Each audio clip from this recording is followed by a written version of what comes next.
Hello అండి, welcome back to Sudha Reddy Telugu channel.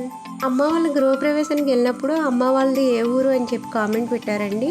అమ్మ వాళ్ళది వచ్చి తాళపూడి పోలవరం దగ్గర రావూరు పాడు అండి.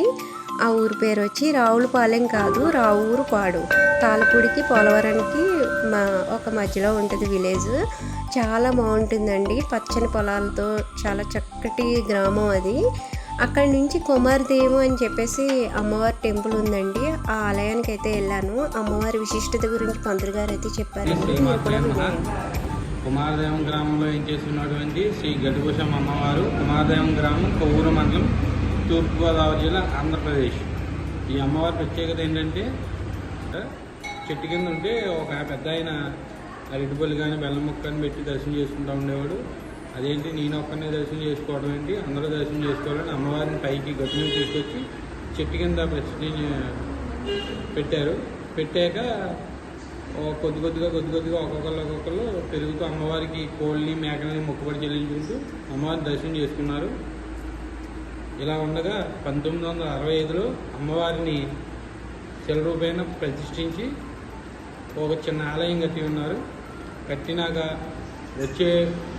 వెళ్ళే భక్తులకు అమ్మవారు నిత్యం దర్శనిస్తూ వారు కోరిన కోరికలు తీర్చుతూ అమ్మవారు అంగరంగ వైభవంగా దర్శిస్తూ ఉన్నారు.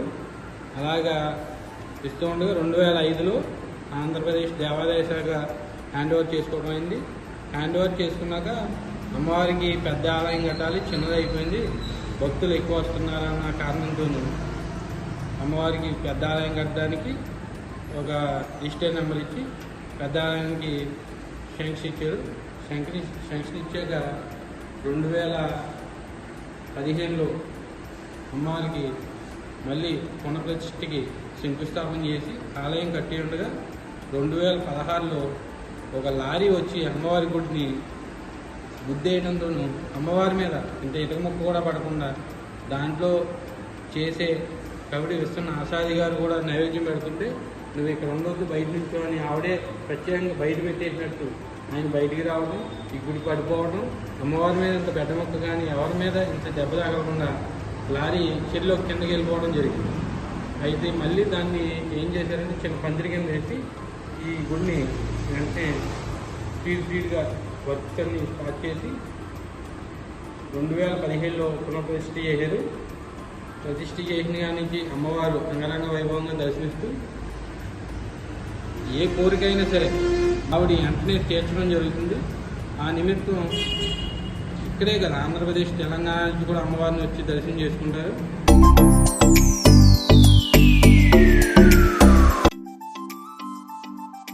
ప్రతి ఒక్కరికి ఏదో ఒక సమస్య ఉంటుంది. అమ్మవారి టెంపుల్కి వెళ్ళి ఆ సమస్య ఆవిడకి చెప్పుకుంటే ఇంకా ఆవిడే చూసుకుంటుంది అన్న ధైర్యం ఉంటుంది. అందుకనే ఎవరైనా దగ్గరలో ఉన్న వాళ్ళు ఆ టెంపుల్కి వెళ్ళి దర్శించుకోండి. అమ్మవారి టెంపుల్ అయితే చాలా బాగుంది. ఇక్కడ అమ్మవారికి అయితే చాలా విశిష్టత అయితే ఉందంటండి. ఒక్కొక్క గ్రామానికి ఒక్కొక్క దేవతకి ఒక్కొక్క విశిష్టత ఉంటుంది. చాలామంది ఎక్కడెక్కడి నుంచో వచ్చి దర్శించుకుని వాళ్ళ అనుకున్న కోరికలు నెరవేరుతాయంటండి. పంతులు గారు అయితే చెప్పారు. అక్కడ గ్రామస్తులు కూడా చాలామంది అక్కడికి వచ్చిన భక్తులు కూడా చెప్పారు, మేము ఇలా అనుకున్నాం, మాకు ఇలా జరిగింది అని చెప్పేసి.